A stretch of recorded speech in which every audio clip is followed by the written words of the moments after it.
The goal here of per title encoding is to optimize the bitrate ladder for every single encode. Now, what that's going to do is allow us to really focus and try to fit into that relatively narrow band that the human perceptual system can see. So if you go above that, you're going to waste a lot of bits in your encodes. You go below that, you're going to see a lot of artifacts that the user is going to pick up on. Ultimately, what this allows us to do is try to reduce the amount of cost, improve the amount of quality that we're going to put into every encode for that title. So we talk about bitrate reduction, which equates to saving money. We talk about storage reduction, which accounts to saving money. But then there's also the quality improvement aspect here, which means that the user has a better experience when they're viewing it. Some things that people don't think about often when we talk about per title encoding is that provides a consistent perceptual quality across the media library. If we're always optimizing for that perceptual band, then you get a really consistent amount of quality across your scenario.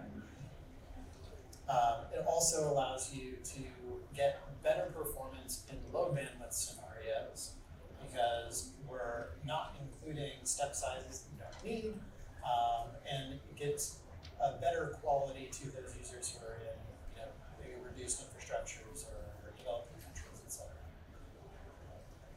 This is how our technology works at a very high level. We do an overall complexity analysis of the file, taking samplings across the whole asset.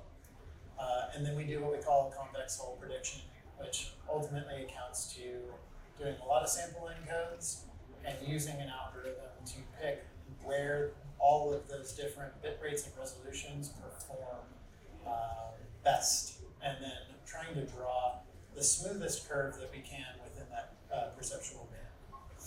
Now, something that we try and also give is not just the optimal set of encodes, but also, everybody has different business constraints, and so we try to give you a lot of flexibility. So setting upper bounds and lower bounds, step sizes, target quality levels, things like this that make it a little bit more business friendly for people who have specific use cases.